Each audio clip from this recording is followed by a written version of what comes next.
A Souza Produções convida você a se tornar um patrocinador. Semeie no nosso ministério. Com a sua oferta poderemos produzir muito mais vídeos. Este é um ministério independente e, por isso, precisa da sua participação.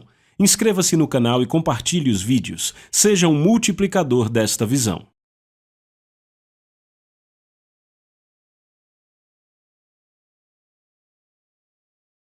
Os versículos usados nos vídeos que traduzimos nem sempre correspondem a versões em português. Muitas vezes precisamos traduzir do original em inglês para fazerem sentido no contexto do vídeo.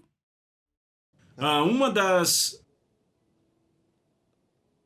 coisas secretas que nos foi dada no reino de Deus, veja, no reino não é um segredo, mas no mundo é. Então nos é dado entender como o reino de Deus funciona.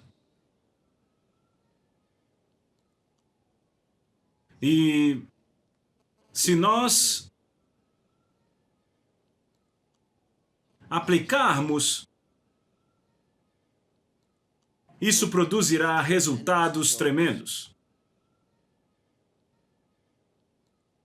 Você sabia que a Bíblia diz que a fé é uma lei, não é? A fé é uma lei.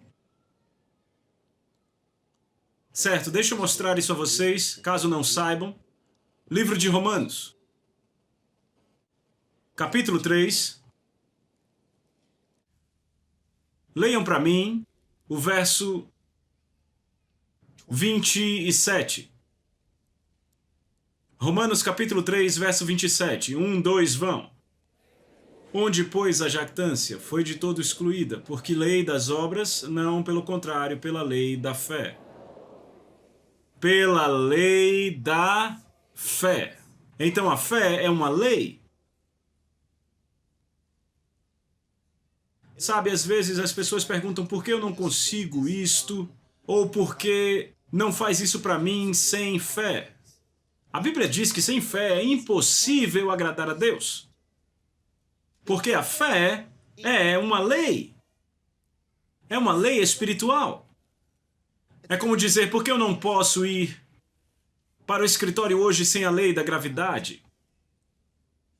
Você precisa da lei da gravidade para te manter aqui.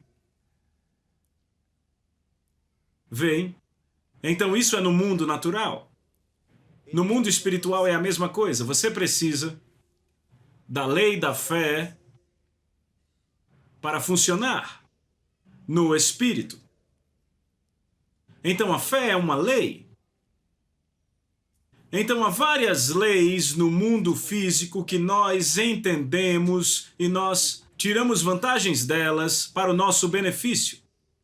Eu acabei de falar da lei da gravidade, ok? A eletricidade, que nos ajuda, é por causa dela que temos tudo isso. A lei da fé é a mesma coisa. Você tem que entender que sem fé você não pode agradar a Deus.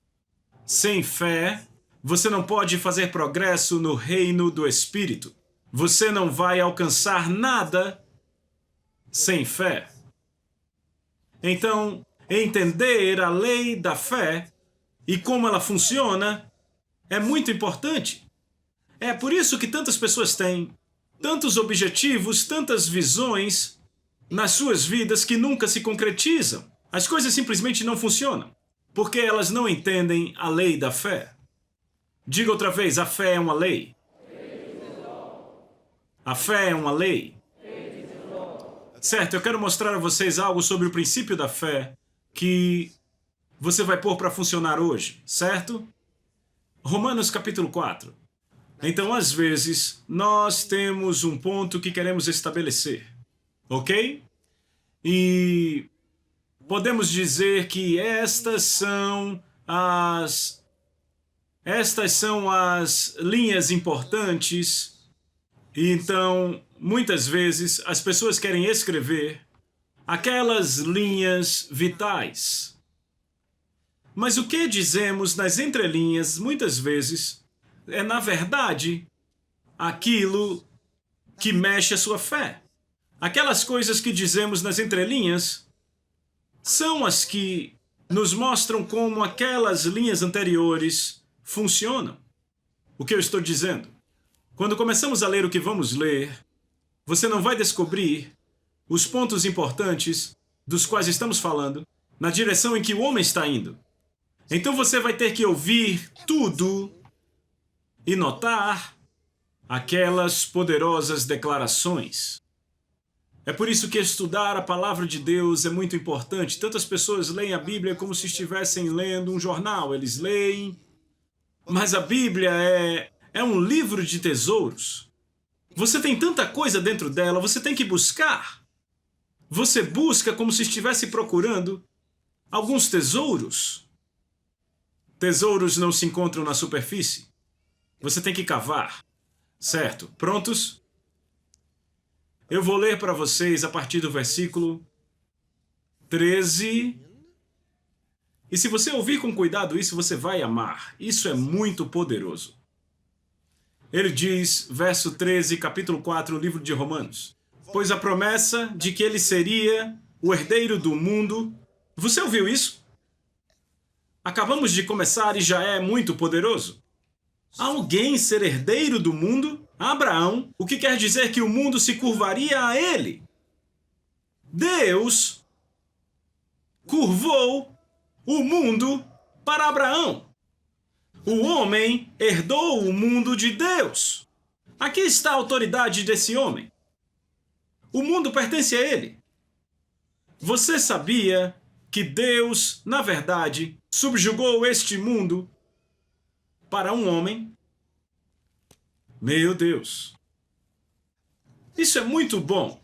Deus fez Adão e Eva, lembram? E ele os pôs de volta no jardim. E ele deu a eles uma tarefa, que era cuidar do jardim. Mas ele não deu o mundo todo a eles. Ele os pôs no jardim. Não deu o mundo a eles. E agora, ele dá o mundo inteiro a Abraão. Adão não teve isso. Foi Abraão que recebeu. Então, o que há de belo nisso? Ele deu a Abraão e a sua semente. Não só Abraão, mas Abraão e a sua descendência. E a Bíblia ensina que Cristo é a descendência de Abraão. Cristo é a descendência de Abraão. Então, ele deu o mundo a Abraão e a sua descendência, que é Cristo. E a Bíblia diz, se você pertence a Cristo, você é a descendência de Abraão e, dessa forma, herdeiros de acordo com a promessa. Maravilhoso. Maravilhoso. Isso quer dizer que o mundo pertence a mim. Vamos, diga isso. Você pode ter, você tem que ter essa mentalidade. Sem ela, você anda por esse mundo em pobreza, necessidade, falta, doença, em derrota, se perguntando por que o mundo está contra você. Mas se você tem essa mentalidade, você é diferente. Você apenas sabe. Aleluia! Então ele diz, pois a promessa de que ele seria herdeiro do mundo não foi para Abraão ou para a sua semente a partir da lei, mas através da justiça da fé. Pois se aqueles que são da fé forem herdeiros, a fé se faz vã e a promessa não tem nenhum efeito. Eu espero que vocês entendam isso. Mas vamos continuar lendo para chegarmos. Sigam. Verso 15, porque a lei operou a ira, pois onde não há lei, não há transgressão. Dessa forma, vem da fé, para que seja pela graça, a fim de que seja firme a promessa para toda a descendência. Não apenas para aqueles que são da fé, mas também para aqueles que são da fé de Abraão, que é pai de nós todos, e todos dizem amém. 17. Como está escrito? Ouça as palavras dele aqui, preste atenção. Como está escrito, eu fiz de ti um pai de muitas nações. Diante daquele no qual ele creu, o Deus, que o quê? Vivifica os mortos. Vivifica quer dizer, torna vivo os mortos e chama aquelas coisas que não são como se fossem. Isso é poderoso. Quem esperando contra a esperança creu, para vir a ser pai de muitas nações, segundo lhe fora dito, assim será a tua descendência. E não sendo fraco na fé, ele não considerou seu próprio corpo agora morto, quando ele tinha cerca de 100 anos, nem o estado de morto do útero de Sara. Ele não duvidou por incredulidade da promessa de Deus, mas pela fé se fortaleceu, dando glória a Deus. E estando completamente persuadido de que o que ele tinha prometido, ele também era poderoso para realizar. Desta forma, isso foi imputado a ele por justiça. Meu Deus, inspirador. Desse versículo 17, veja, você tirou algo do verso 13, não é? Que Deus subjugou o mundo para Abraão. Então você vai para o versículo 17 e ele diz algo sobre Deus aqui. O Deus que vivifica os mortos. Então Deus pode tornar vivo os mortos. Em outras palavras, nunca é tarde demais para Deus. Ele pode trazer os mortos de volta à vida. Nunca é tarde demais para Deus. Nunca é muito tarde. Ele vivifica os mortos. Seja um útero morto, um corpo morto, um negócio morto, uma conta bancária morta. Não faz diferença. Ele vivifica os mortos. E chama, eu amo isso, e chama aquelas coisas que não são como se já fossem. Duas belas coisas aqui. Veja, levantar um morto significa fazer um milagre. O que quer dizer que Deus é um Deus de milagres, certo? Tem que haver um milagre para trazer os mortos à vida. Isso é um milagre. Então Deus é um Deus de milagres. Então ele diz, ele chama aquelas coisas que não são como se já fossem. Significa que ele chama aquelas coisas que não existem como se elas já existissem. Significa que Deus é um Deus de fé. Então é um Deus de milagres e um Deus de fé. A fé é chamar de real aquilo que você não pode ver. Então, ele diz, ele chama aquelas coisas que não são, que não existem, como se elas já fossem. Com este homem, Abraão, Deus disse algo quando mudou o seu nome. Ele primeiro era chamado Abrão, que significa exaltado ou presumido pai. E então ele mudou o nome dele para Abraão, que significa pai de muitos. E Deus disse a ele, de hoje em diante você será chamado Abraão, pai de muitos. Naquele tempo ele não tinha filhos. Então Deus disse, o seu nome será Abraão, porque eu fiz de você um pai de muitas nações. Ele não disse, eu vou fazer de você. Então ele não estava mudando o nome dele para que ele pudesse se tornar algo que Deus estava planejando fazer, mas ele mudou o nome dele para corresponder com o que Deus já tinha feito que ele fosse. Então ele se tornaria o que Deus já tinha decidido que ele deveria ser. Abraão, pai de muitas nações. Esse era o plano de Deus. Então Deus chama aquelas coisas que não são como se já fossem. Aleluia! Isso é fé, esse é o princípio da fé. Veja de novo. Então, veja de novo. Verso 17, eu fiz de você pai de muitas nações, perante aquele no qual creu o Deus, que vivifica os mortos e chama as coisas que não são como se já fossem. Então, deixa eu mostrar a vocês outro pensamento para vocês entenderem melhor. Vocês notaram que ele não disse, ele chama as coisas que são como se não fossem? Vamos lá. Ele não disse, ele chama as coisas que são como se não fossem. Não, ele chama coisas que não são como se já fossem. Certo, deixa eu usar uma condição de saúde como exemplo. Algumas pessoas têm um tumor em seu corpo. E ele está dizendo, esse tumor não existe. Não diga esse tumor não existe. Porque você está tentando chamar o que é como se não. Entendem? É o contrário. Isso não é fé. E é por isso que muitas vezes essas coisas permanecem. O que você quer? Você deve chamar a saúde para estar naquele lugar. Então você não tem um tumor e diz, não está aí. O que você quer? É o que você quer que você chama a ser. Então você diz, não está aí, mas ainda está aí? Não está aí. Ele chama coisas que não são como se já fossem. Por exemplo, alguém está esperando ter um filho, como Abraão. Você chama aquilo que ainda não existe, como se já existisse. Mas você não espera até depois de dar à luz ao filho para dizer, esse não é o filho que eu queria, eu mando de volta. Entendem agora? No que é que você está pensando? O que você quer tornar real? Traga à existência pela voz da fé. Diga, eu posso fazer isso? Pela fé. Pela minha proclamação de fé. Eu posso fazer qualquer coisa. Deixe-me ler mais. Verso 18, ainda estamos falando de Abraão. Ele diz a respeito de Abraão, esperando contra a esperança, creu, para vir a ser pai de muitas nações, segundo lhe fora dito, assim será a tua descendência. Vem, ele tinha aceitado a promessa de Deus, quando Deus disse, assim será a tua descendência.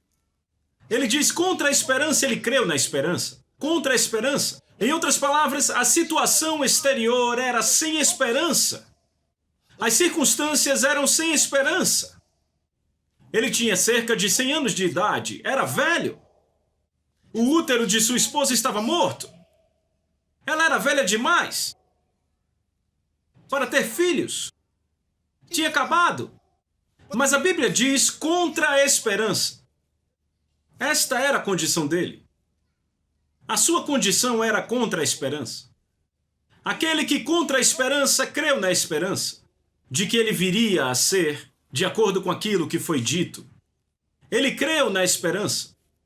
Em outras palavras, ele se transportou em esperança para agarrar aquilo que foi prometido. Oh!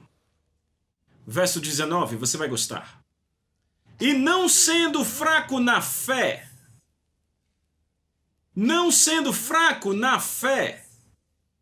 ele não considerou o seu próprio corpo agora morto. Ele não considerou o seu próprio corpo que agora estava bem morto. A fé fraca considera as circunstâncias. Este homem não era fraco na fé, ele diz, não sendo fraco na fé, ele não considerou as circunstâncias. Quando você é fraco na fé, você considera as circunstâncias. Você considera todos aqueles que estão competindo com você e você diz, eu não tenho chance. Quando você é fraco na fé, você pensa em tudo, mais menos na possibilidade de passar por aquilo. Mas ele diz, esse homem não era fraco na fé. Não sendo fraco na fé, ele não considerou o seu próprio corpo. Todos os sintomas podem estar no seu corpo, mas recuse-se a ser fraco na fé. Sabe, às vezes, o medo ataca sua mente. E você, de vez em quando, recebe aquele choque. Porque você está pensando, essa dificuldade, essas pessoas, esta dor.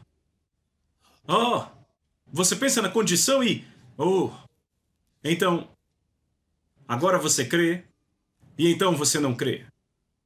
E você pensa, já foi embora, em nome de Jesus, e de repente, você vem outro ataque.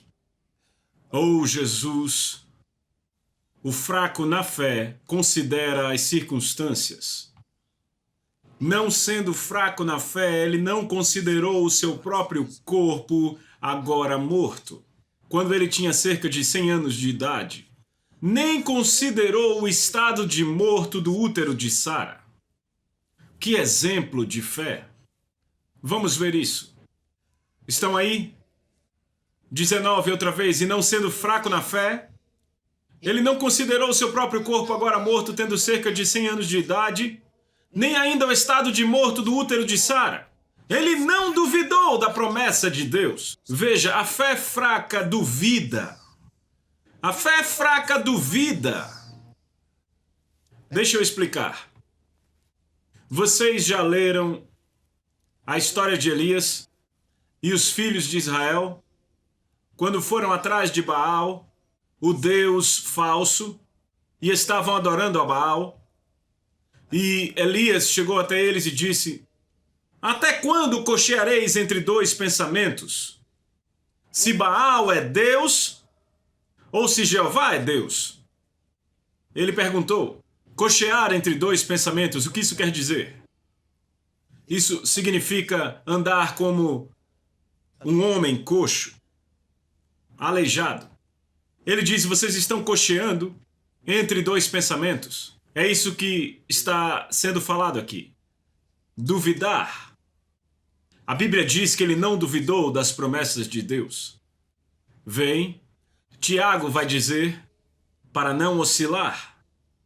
Vem, quando você oscila entre duas opiniões como eles, ou quando você duvida da promessa de Deus pela descrença, é como você crê hoje, e por causa das circunstâncias você muda de ideia, e outra vez você crê, e de novo tem medo, e outra vez você tenta, e de novo você diz: sim, eu creio, sim, eu sou curado, e então depois você diz: oh Deus, me cure.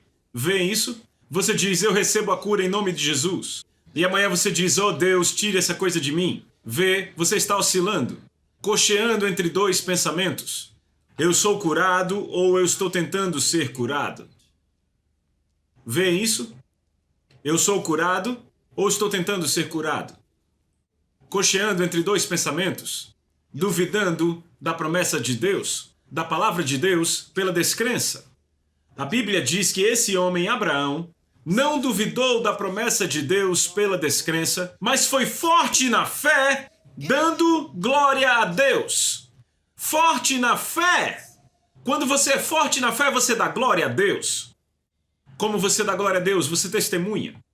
Ele fez isso por mim. Eu recebi. Ele fez isso. Você testemunha.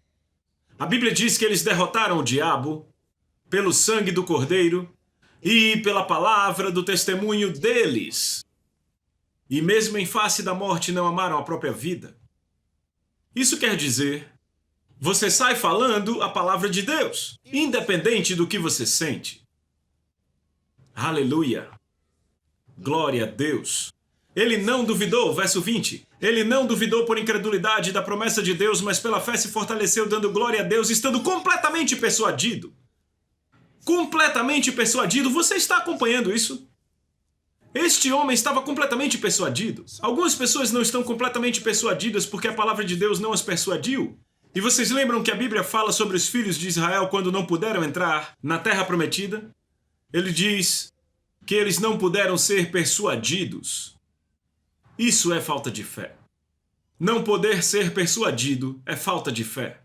Quando a palavra de Deus não pôde persuadi-los, você está completamente persuadido de que aquilo que você pede ao Senhor é seu. Você está completamente persuadido e você diz: mas o que eu faço se eu não estou completamente persuadido e estou na situação em que estou e estou duvidando da palavra de Deus e eu estou cocheando entre dois pensamentos? O que eu faço? Eu digo o que você faz. O que você faz é ouvir a palavra de Deus como está ouvindo agora. Você ouve a mensagem da fé como está ouvindo agora. Porque você tem que alimentar a sua fé. Alimentar a sua fé na habilidade de Deus. E convencer-se de que você vai vencer. Eu já vou ler algo para vocês. Então, 21. E estando completamente persuadido. Talvez você esteja 50% persuadido e vai para cima e para baixo, para cima e para baixo. E diz: sim, eu sei que eu estou curado, mas eu vi outra coisa um dia desses. um carocinho assim, dessa forma aqui, desse lado. Outro dia eu não consegui levantar a minha mão. Ou ontem eu tive isso e aquilo. Sim, eu sei que estou curado. Mas, ok. Então talvez você esteja 70% persuadido, mas esse homem estava completamente persuadido. Você tem que estar completamente persuadido pela palavra de Deus de tal forma que é impossível para qualquer pessoa mudar a sua opinião. Você está tão completamente persuadido que nada nesse mundo pode abalar a sua fé. Você está completamente persuadido? Sabia que há alguns cristãos que não são completamente persuadidos sobre a ressurreição de Cristo? Isso é um problema. Alguns não estão completamente persuadidos que Jesus vai voltar, porque eles não ouviram a palavra de Deus como deveriam.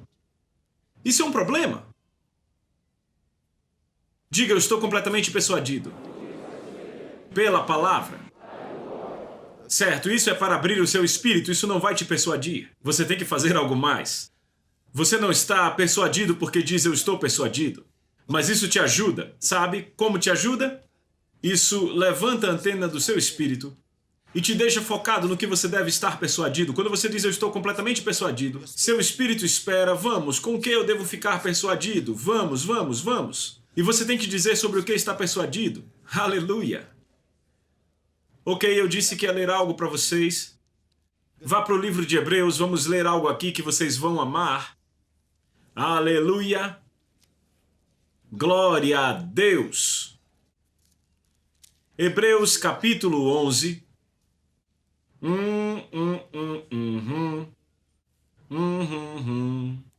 Se você nunca fez um estudo pessoal do capítulo 11 do livro de Hebreus, eu recomendo que você o faça, se puder hoje. Ouviram? Mas vejam que ele começa explicando a fé. Verso 1, ora, a fé é a substância das coisas que se esperam e a evidência das coisas que não se veem. Ele define a fé e essa é a melhor definição de fé que você pode ter. Eu busquei em vários dicionários. Nenhum deles pôde dar uma definição tão boa quanto essa. Esta é a melhor que se pode achar. E eu sei por quê. Porque este é o livro da fé. A fé de Deus. Ninguém poderia definir melhor do que o Espírito, porque a fé é a resposta do espírito humano à palavra de Deus. A fé é espiritual, é uma lei espiritual. É necessário o Espírito de Deus para defini-la propriamente. Ele diz, ora, a fé é a substância das coisas que se esperam, a evidência das coisas que não se veem.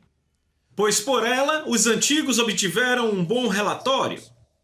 3. Leiam o verso 3, 1, 2, vão. Através da fé entendemos que os mundos foram moldados pela palavra de Deus, de forma que as coisas que são vistas não foram feitas das coisas que aparecem. Sabe, eu fico mexido só de pensar nisso, nesse versículo 3. Eu podia ir em outra direção, sabem? Por causa desse verso 3. Ele diz, através da fé entendemos que os aions, vocês lembram? Os aions foram moldados pela rema de Deus, de forma que as coisas que são vistas não foram criadas pelas coisas que aparecem. Você entende do que ele está falando? Você pode moldar o que vai acontecer através da fé, com a rema. Os aions foram moldados pela palavra de Deus, de forma que as coisas que são vistas não foram feitas de coisas que aparecem. Glória a Deus. Obrigado, Senhor Jesus. Aleluia. Sabe, vamos começar a orar daqui a pouco e quando começarmos a orar, deixe tudo isso vir à sua mente e então você ora na direção correta. Você terá que moldar o seu aion, certo? E se você não sabe o significado de aion, eu vou dizer de novo. Aion é a palavra grega para mundo. Na verdade quer dizer curso de vida. Significa uma era, uma dispensação, uma forma de fazer coisas. Se refere a tudo aquilo que vem acontecer em um período de tempo. Isso afeta aqueles que vêm ao seu mundo e saem do seu mundo e como as coisas acontecem com você. Então ele está te dizendo que isso pode ser moldado.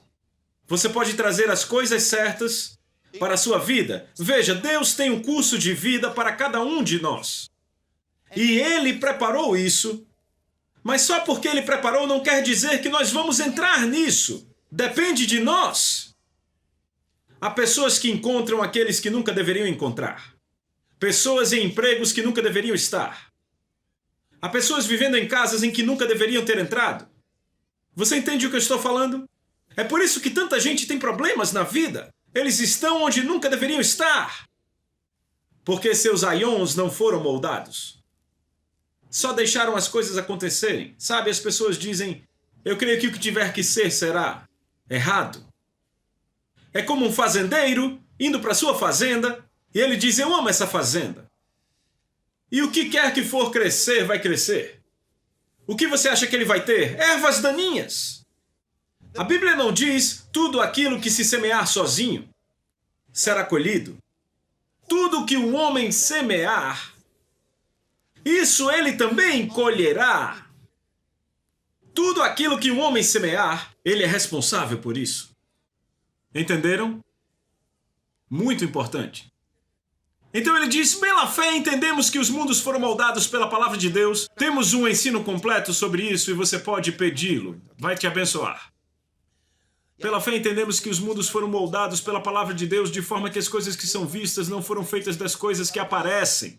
E então ele continua nos dizendo muito e muito e muito de tudo o que muitas pessoas fizeram. Agora eu quero que você passe por tudo isso no capítulo e vá direto para o verso 32. Encontraram? E o que mais eu direi? O que mais eu direi? Pois faltará tempo para falar de Gideão, e de Baraque, e de Sansão, e de Jefté, e também de Davi, e Samuel, e dos profetas, que através da fé subjugaram reinos. Oh, Deus! Através da fé eles subjugaram reinos. Através da fé eles subjugaram reinos. Através da fé você pode subjugar uma indústria. Você está pegando isso? Através da fé eles subjugaram reinos. Como isso pode ter acontecido? Que através da fé subjugaram reinos. Praticaram a justiça. Obtiveram promessas. Pararam bocas de leões. Através da fé obtiveram promessas. Você sabe o que isso quer dizer? Quer dizer que eles fizeram certas coisas que promessas foram feitas a eles. Ei, você vai receber isso e isso e isso. Isso pode acontecer o tempo todo. Você pode ter um rendimento de tal forma esse mês que um salário dobrado pode ser prometido a você. Uma promoção você pode conquistar. Ele diz, através da fé subjugaram reinos, praticaram a justiça, obtiveram as promessas. Eles produziram a justiça. Em outras palavras, eles fizeram com que coisas funcionassem corretamente. Quando todos estavam indo para o outro lado, aleluia, obtiveram promessas. Oh, Deus! Este mês é o seu mês. Aleluia! Homens e mulheres, ele diz que através da fé subjugaram reinos, praticaram a justiça, obtiveram promessas, pararam a boca dos leões. Não importa a maldade que os adversários possam ter, você pode parar a boca deles.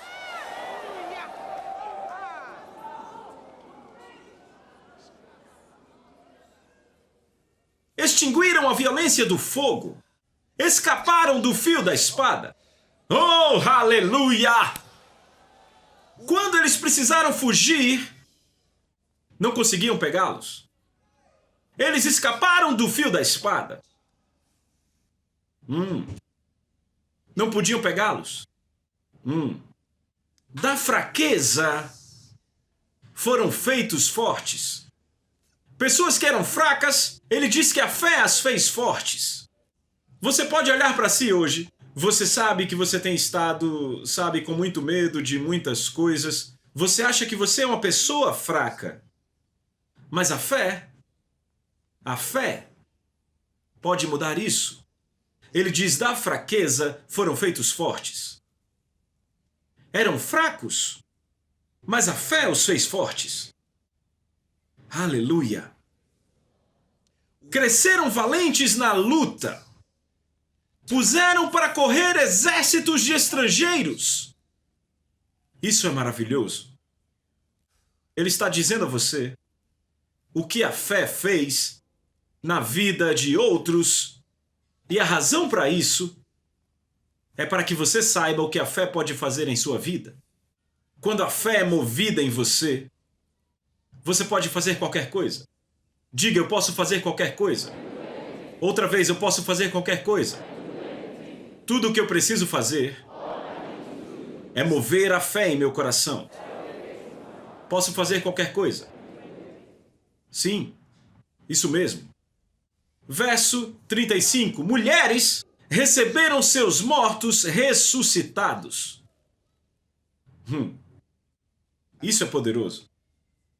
Mulheres receberam seus mortos ressuscitados. Quando uma mulher não desiste, a morte não pode levar seu filho, seu marido, nada. Ele diz, mulheres receberam seus mortos ressuscitados. Quando a fé foi movida, sabe, as mulheres dizem às vezes, já tive aborto espontâneo umas 10, 12 vezes. Eu sempre tenho abortos espontâneos. Você sabe do que você está falando? Você ainda não acordou para a fé, ainda está na esfera da oração. Ainda está, oh Deus, por favor, me ajude. Ei, você não viu isso? Você não viu isso? Disseram que não está se movendo, está morto. Não dessa vez. Não dessa vez. Volte à vida. Se fosse impossível, ele não poria aqui para nós. Ele está nos dizendo o que também podemos fazer. Mulheres receberam seus mortos ressuscitados e outros foram torturados, não aceitando a libertação, para que pudessem obter uma ressurreição melhor. Certos, sabe, algumas pessoas, você lê sobre elas na Bíblia, foram tocadas.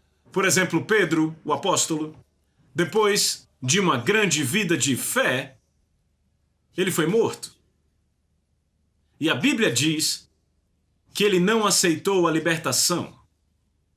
Ele queria uma ressurreição melhor. Vocês lembram que ele aceitou a libertação várias vezes? Quando ele foi preso e, em uma ocasião, queriam matá-lo na Páscoa. E no dia seguinte, um anjo do Senhor foi até lá e o tirou. Então, em muitas ocasiões, ele testemunhou essas libertações pelo poder de Deus. Mas no final da sua vida, ele decidiu que tinha acabado e que não era necessário para ele continuar. E a história da igreja nos diz que quando ele foi ser crucificado, como seu mestre, ele disse não. Não. Faça de outra forma. Eu prefiro que me virem de cabeça para baixo. Glória a Deus. Paulo, a mesma coisa. Ele teve muitas libertações, mas finalmente ele disse, eu terminei o meu curso. Ele disse, eu combati o bom combate e estou pronto para ir.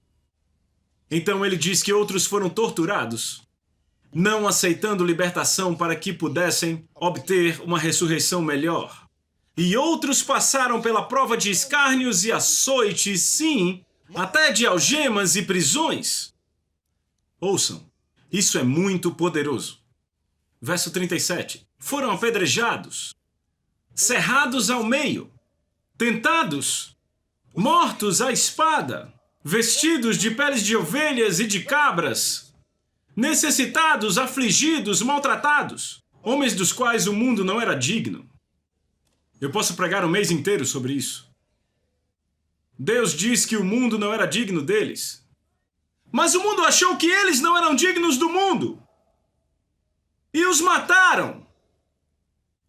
Dos quais o mundo não era digno. Isso está em parênteses, notaram?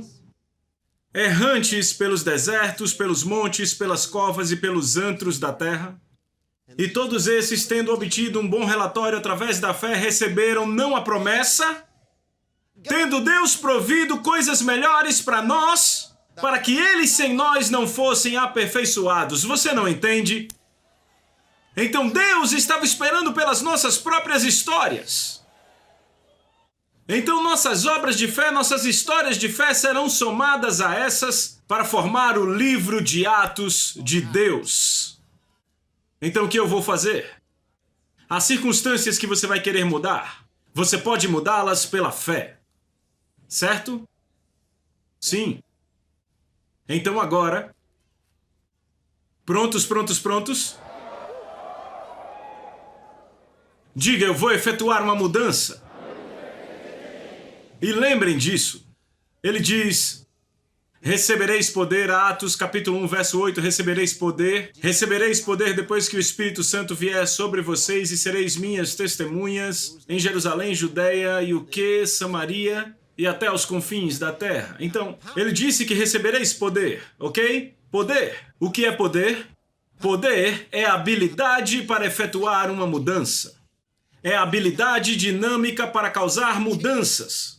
E foi isso que ele disse que receberíamos quando recebêssemos o Espírito Santo. Você recebeu o Espírito Santo? Então vamos lá. Você tem o Espírito Santo? Oh, quer dizer que você tem o poder para efetuar mudanças? Meu Deus! Diga, é a minha mentalidade. Eu posso fazer todas as coisas. É a minha mentalidade. É a minha mentalidade. Eu posso fazer. Eu posso fazer. Eu posso fazer. Eu posso fazer. Eu posso fazer. Eu posso fazer. Eu posso fazer. Aleluia! A Soso Produções convida você a se tornar um patrocinador.